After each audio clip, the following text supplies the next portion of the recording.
Hey everybody, today we're going to do a brand new project which will be in Visual Forms. This one's going to build off of the information that you currently know, but I'm going to add three really important things. I'm going to add front-end design, event-driven code, and object referencing. And I'll show you what all of those mean very, very soon. So let's get started. Here is a quick preview of what we're going to make. It's a simple cookie clicker. And when I click on the button labeled cookie, the number of clicks will go up and the time will go down. Once the time runs out, I'm going to get a little pop-up message saying my number of clicks. If I click OK, it'll give me a high score and a number of seconds, and restart if I run it again. So let's get to it. We'll start out from scratch. And the first thing you're going to have to do is you're going to open a new type of project. Previously, we've always worked in the console, but this time we're going to work in Windows Forms. Windows Forms are a very easy way to add visual. And specifically, the one that you want is this one right here. It says C# Windows Form .NET Framework. There's another one called VB, which is Visual Basic. It's a totally different language, not what you want. Make sure it's C# with .NET Framework. If you don't see .NET Framework and you have this one, that's totally fine. You just have a little more control with this one right here. So I'm going to open it up. I'm going to name this one Cookie Clicker. This is 4.0 for me. I've made quite a few of these. I click Create. And the .NET 4.8, that's fine. Whatever it defaulted at will be okay for you. All right. Now, when your screen opens up, it should hopefully look something like this. But if it doesn't, if you are missing the toolbar and missing these elements right here, to get to a visual point where I like to work, I'm going to add those things back in. So to add them, click View. And the first thing I'm going to add is the toolbox. You can also press Control-Alt-X. And I want the toolbox right over here. If I want it to stay in place, I'm going to press Pin. And there it is. Oh, yours will probably look like this until you click the drop down and you'll see everything. I also want my Solution Explorer over here. So I'm going to click View, Solution Explorer, or Control-Alt-L. And there it is. If by any chance any of these end up somewhere else, to dock them where you want, I just hover over the dock select, and there it is. And then the final one I'm going to add is the properties. I can press F4 or go View, Properties window. And I always put that one alongside my Solution Explorer. Sometimes I put it in the exact same spot and just switch between the two. But there we go. I've got everything I need for my layout. Next, I'm going to work completely in the front end. And in this stage, what I'm going to do is I'm going to add all of these visual elements. And you'll see it's very intuitive and easy now that I have a toolbox. What I'm going to do is I'm going to drag in for this one. I'm going to do 5 different labels. And with these labels, there's a couple really important things. One is I'm just going to change the text on this one. It's currently label 1, but I'm going to make this Cookie Clicker. And you'll see that the text has changed. To change the font and size of the text, that's also in Properties while the label's clicked. I'm just going to click Font and those 3 dots. Here we go. I kind of like the appearance of this Gill Sans font, ultra bold. And I'm going to make it nice and big. There we go. I'm going to rescale my form to make it a little bigger. All right, that looks nice. The next important element is going to be object referencing. So right now I've got a label here, which is an object. And if I want to reference it in code, I'm going to need to reference it by name. The current name is label 1. And if these are named label 1, label 2, label 3, I'm going to have no clue what is what. So I want to name these well. If it's a label, I always do this. at least for Windows Forms. I start out typing LBL so that I know it's a label, and then I do an underscore and the name of, well, whatever I want to name it. This one I'm going to call title. I'm not going to actually do any referencing of this one, but that's just how I change the name. You'll notice when you change the name, nothing's going to change visually, but trust me, when you're writing your code, you're going to want your names to make sense so that they're easy to change.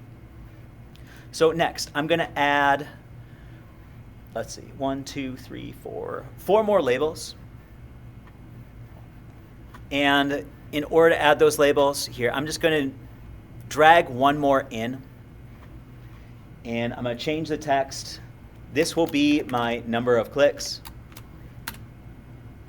I'm just going to write clicks, :0, press enter so that the text is changed. I will rescale this. I'm going to keep that same font, but go much larger. Yep, that seems like a good size. So, all right, I have my second label. I did not rename this one yet. This does need to be renamed, otherwise, again, it's going to be very hard to understand what I'm trying to reference. So since it's a label, I always start with LBL and then underscore. And then something that will be memorable, this one's easy, I'm just going to name it clicks. And to make those extra 3 labels, since I want the font to look exactly the same, an easy way to do it is just duplicate or copy and paste my previous. So to copy and paste, I wonder if duplicate works. Press Control D. Nope. All right. To copy and paste, just click on it, press Control C, and then Control V. Control V. Control V. Align them all up nicely, and I'm going to change the text, and I'm going to change the name of each of these labels. So this one right here, this will be my timer.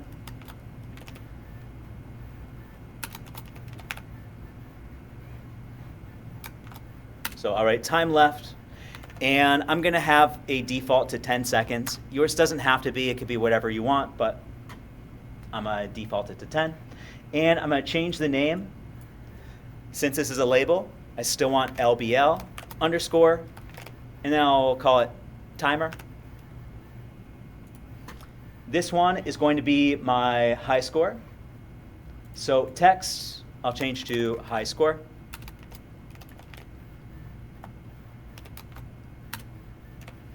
Initialized at 0.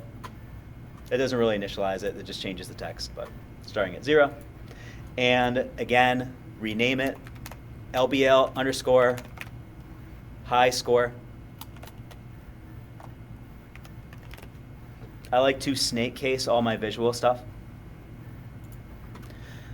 And then the final one is going to be clicks per second.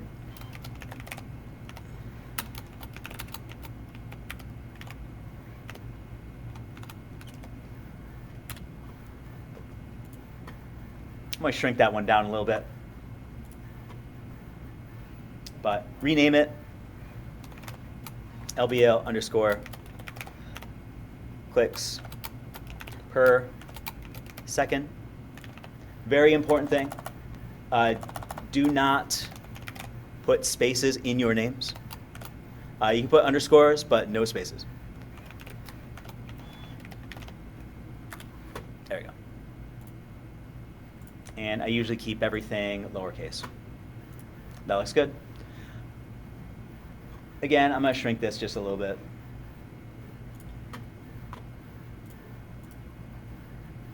Yeah, that looks a little bit better. Okay, and then final thing I'm going to add is a button. To do that, nice thing, I have my toolbox. Just drag the button in. There it is. I'm going to scale it up. And then in the button, most important thing is changing the name so that it is recognizable. Anytime I'm naming a button, I like to start with BTN for button, underscore, and I'm going to name this one cookie. I'm I'm probably going to add the cookie text inside that button too.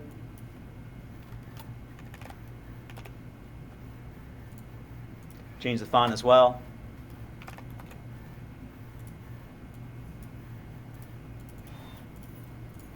It's looking good. And then next, I'm going to change the background image. This is not necessary, but I am going to do this for appearance sake. But with that button selected, I'm going to press on these 3 dots and import an image. I have one that I really like. This is an image of Mr. DeKuyper I used for a game. This was with Mr. DeKuyper's image or permission, in case you guys were worried.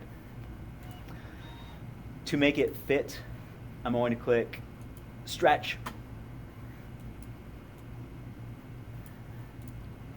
I'll probably have to change that text color.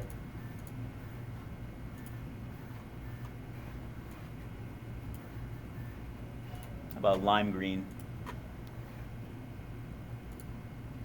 And I'm going to realign the text. I put at the bottom. But there we go. That is actually all I want right now for my visual elements. If you wanted to add extra stuff for visual appeal, you absolutely can. But I'm going to keep it nice and simple. So the next thing, now that I have all of my labels nicely named so that they're easy to reference, I'm going to add my code. Now, this is going to be called event-driven code. And what that means is the code is going to happen once an event starts. A specific and easy one is I want the number of clicks to go up every time I press the cookie button. So first thing I'm going to have to do is add a event listener to the cookie. To do that, it's very important you do it this way. Just double click on the button.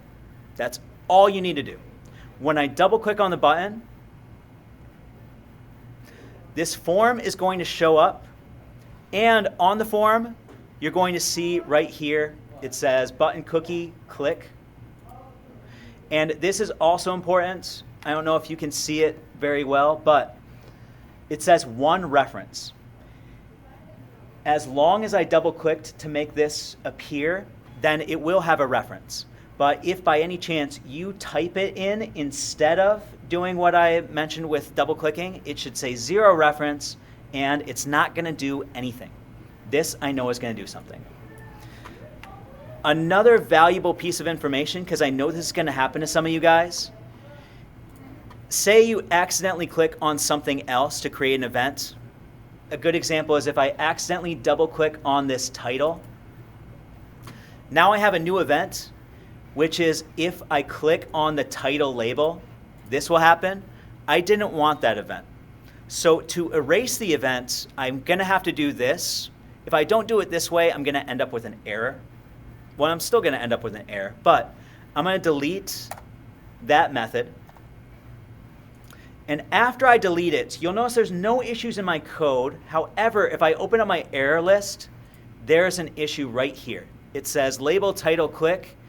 It does not have access. Well, that's because I deleted it. To fix this, the easiest way is to double click on this error message. And you'll notice right here, I have that error. To fix it, easy ways to do that. I could just select the entire label and press delete. Or another equally easy way, which will not mess anything up, is just comment out that line. But once that's gone, you'll notice the error list no longer has an error.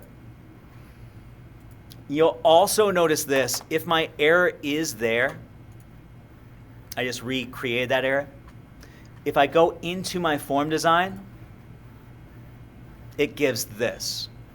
I'm going to be worried that everything's broken. Well, it's not all broken. It just doesn't know where the connection is. So I need to go in that error list, fix the problem, and now my design will be fine. There it is. Okay, let's get back to the code. Double click on the button.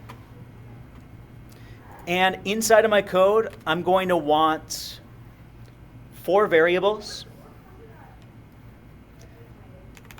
These are called instance variables. First one is going to be an int. Actually, all of these will be ints. But I'm going to call this one clicks, start out at 0. I'm going to add another one called timer, or time. And that one I'm going to actually start off at 10 for 10 seconds. I'm going to add another int, which I'll call high score. I'll initialize that at 0. I always try to camel case all of my variables. So start off with a lowercase, and then every subsequent word does a uppercase. And then I'm going to add a final variable. Whoops.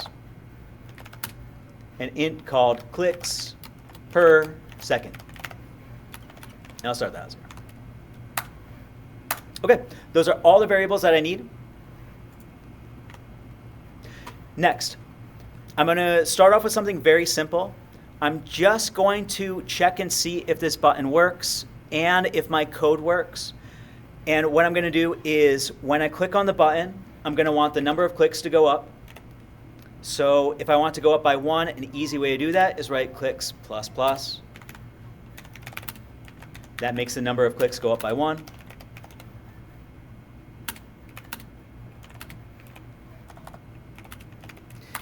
And then here's an important element. Some students, like when they're first starting to learn how to code, they expect that just because the variable changed, they're going to see it somewhere. Well, that's not quite true. I'm not printing out clicks anywhere, but what I will want to happen is I'm going to want this to update. And in order to do that, I need to use object referencing, which means I'm going to have to take the name, label clicks. I'm going to copy that and put that inside of my code. Label clicks, specifically what I'm going to change is the text. So I'm going to write dot uppercase text. And that's going to equal, I want to say clicks with a colon and a space, and then add on whatever the number of clicks is.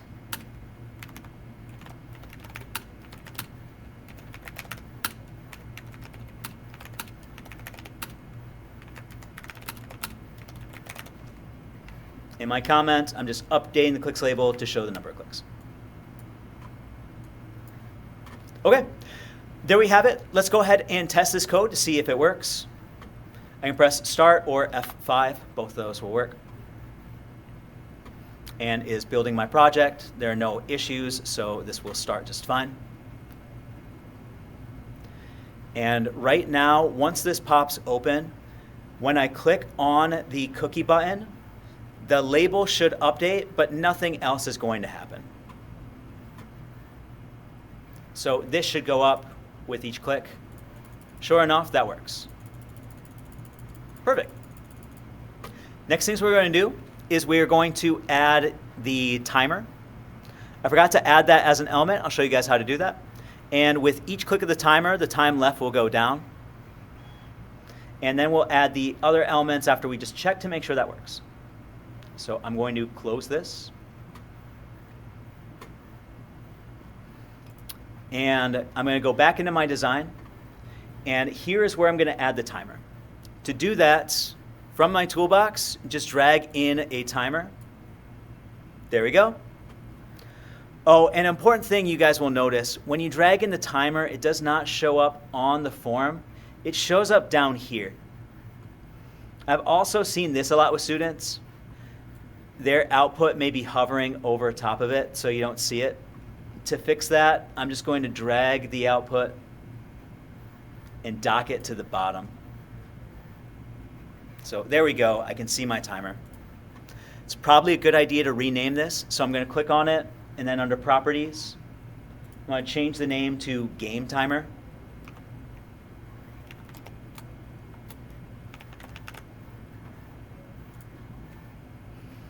And I'm going to change one more thing. Right now the timer is currently disabled, which will be fine. I actually want this timer to enable as soon as I click the cookie. I don't want to enable as soon as the form loads, so I'll keep that as false. But I am going to change the interval.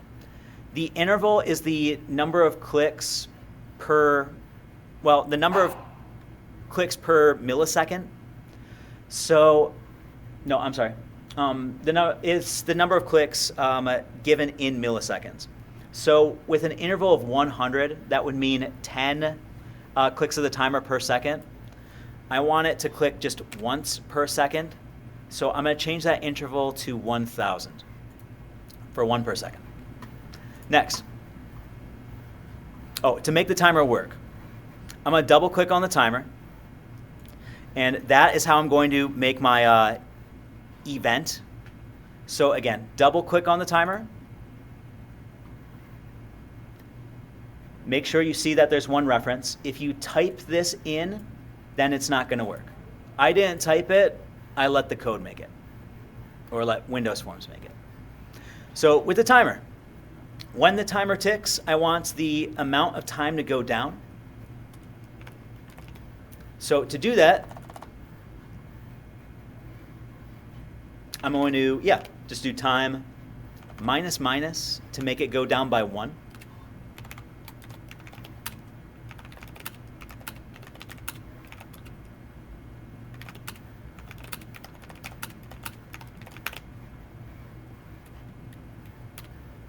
And then again, just like with the clicks, the time will go down, but I won't actually see anything happen. So to actually show the time, I'm going to do pretty much the same thing I did here. I want this label to change, so I'm going to select the name of that label, copy it, paste it,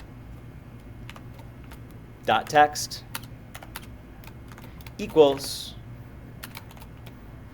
I think I had to say time left.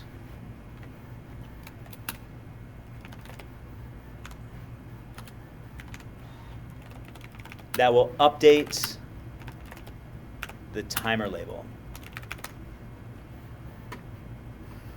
And another final important thing is the timer didn't actually start because we had it disabled from the get-go. I want to start as soon as I click on the cookie. So to do that, all I'm going to do is type game timer dot start.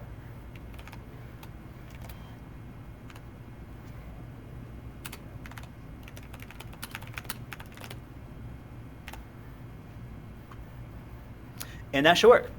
This is another good time to test. So let's go ahead and press F5 to check our code.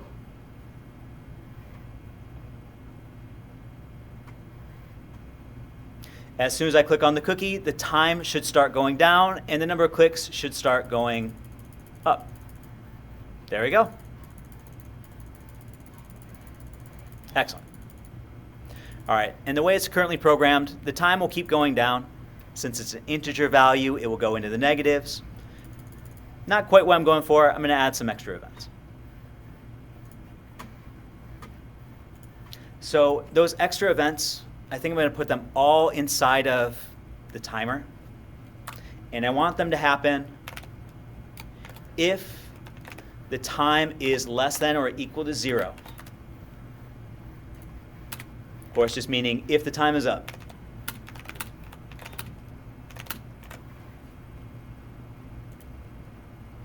If that happens, what I'm going to want to happen is a few different things.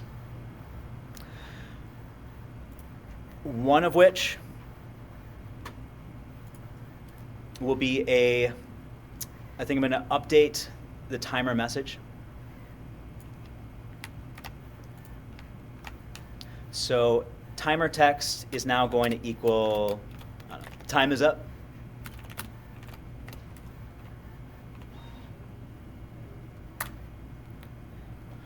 I forgot, I should also do this.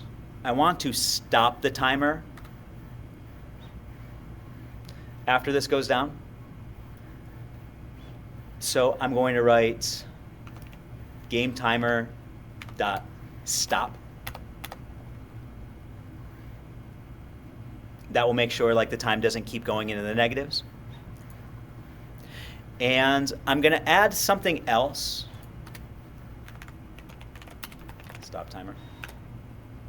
This is going to be an alert or a message box that will pop up to tell the user that the game is over. To do that, I'm going to write message box dot show. And then inside of those parentheses, I'm going to give a message about your number of clicks. And I'll show the number of clicks.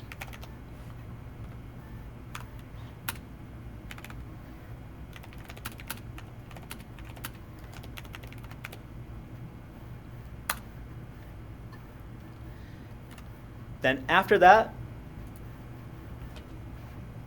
how about I update the high score?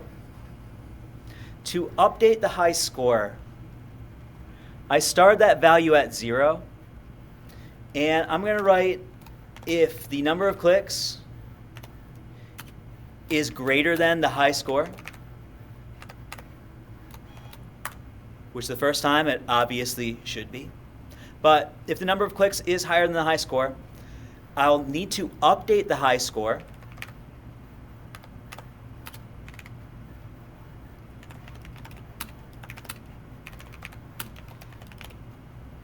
and keep in mind, this is just updating the variable.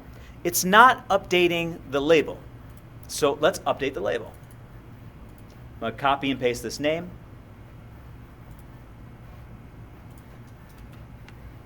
So that label's text is now going to equal high score, whatever the new high score is.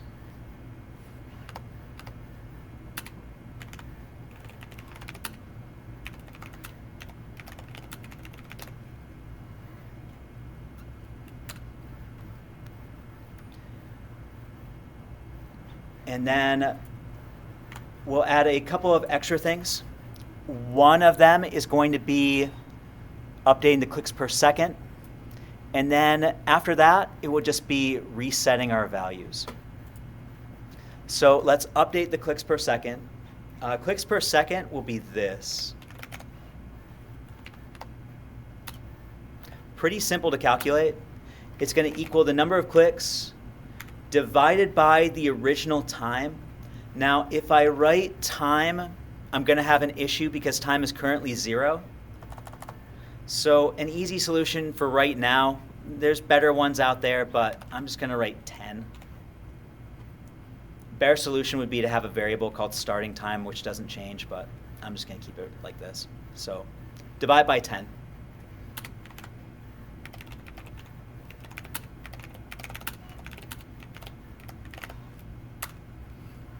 And just like with the high score and with the number of clicks, I'm not going to actually see this variable. So I'm going to update the text here. Copy, paste. What I'm changing is the text.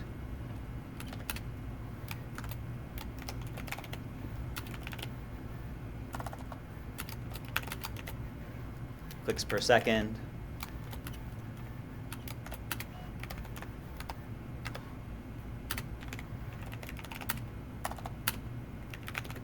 It updates the label. And then finally, the very last thing I'm going to do is I'm going to set clicks back to 0. If I do not do this, then when I start again, the clicks will just go up. They're not going to start back from 0. And I'm also going to reset the time to 10. Reset clicks. And reset time. And that is absolutely everything for this code. It's a good time to test and see if this all works. Maybe I missed something, but let's go ahead and click start. All right, I'm gonna click as fast as I possibly can. 10 seconds. I know a lot of you guys are way, way faster than me. 85. That pop-up message happened. The high score and the clicks per second don't update yet. If I wanted to update right away, I should probably move the message box. But there it is. My high score is 8 clicks per second. I'm sorry, high score is 85. Clicks per second was 8. The timer has stopped. And if I want to start it up again, I just re-click the cookie. So let's try again. Looking good. This time I'm going to intentionally go lower than my previous high score to just make sure it's not overriding. Yep, sure enough, everything's good. Perfect. Oh, and again, if I want to